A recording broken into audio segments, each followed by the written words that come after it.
Dans cette vidéo, je vais vous expliquer comment résoudre une équation bicarrée.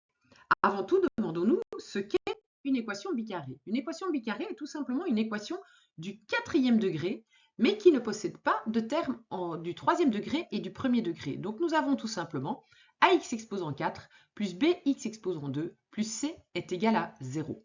Alors nous allons résoudre cette équation en procédant tout d'abord à un changement de variable. Nous allons poser y est égal à x carré.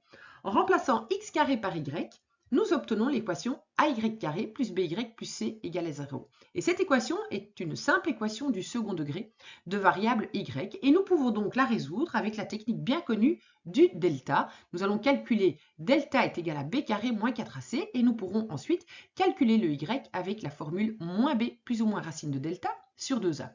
Si vous n'êtes pas familier avec ces formules, je vous invite à visionner ma vidéo concernant la résolution d'une équation du second degré à l'aide de delta.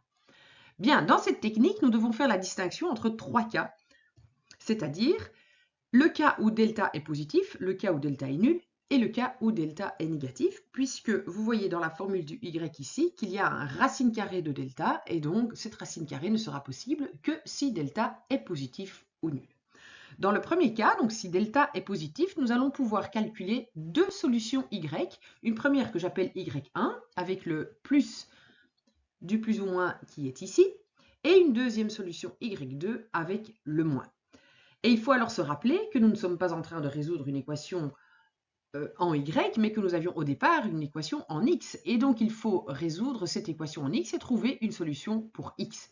Puisque y est égal à x carré, nous pouvons trouver x en prenant la racine carrée de y. Attention, un nombre possède deux racines carrées, une racine positive et négative. Et je peux évidemment écrire ceci uniquement si mon y1 est positif. Et je pourrais aussi avoir comme solution que x peut être égal à plus ou moins la racine de y2, et à nouveau uniquement si y2 est positif. Ce qui veut dire que si j'ai deux solutions y1 et y2 qui sont toutes les deux positives, j'aurai 4 solutions possibles pour x, ce qui est finalement normal dans une équation du quatrième degré. Mais je n'aurai pas nécessairement toujours 4 solutions pour x. Bien, il suffit qu'une de ces deux valeurs-ci soit négative, et alors je n'aurai que 2 solutions pour x, puisqu'il y a une de ces deux racines qui ne sera pas calculable. Mais si les deux racines de y sont négatives, toutes les deux, eh bien j'aurai aucune solution pour x, et mon équation bicarrée sera une équation impossible. Bien évidemment, si j'ai une de ces deux solutions qui vaut 0, eh bien alors en prenant la racine carrée, je n'aurai qu'une seule possibilité pour x, puisque plus ou moins racine carrée de 0, ça fait quand même toujours 0. Donc au total, j'ai plusieurs possibilités. Je pourrais me retrouver avec 0 solution, avec 1, 2, 3 ou 4. Deuxième cas, lorsque delta est égal à 0, à ce moment-là, la formule qui me donne la solution y se simplifie grandement, puisque nous n'avons plus ce plus ou moins racine de delta, et nous obtenons une seule valeur possible pour y, qui est moins b sur 2a. Je pourrais à nouveau calculer le x en prenant la racine carrée de y1, version positive ou version négative, et ce, uniquement si y1 est positif. Donc ici, je peux avoir jusqu'à 2 solutions. Je peux en avoir qu'une seule si y1 est égal à 0, mais je peux aussi en avoir 0 si mon y1 est négatif.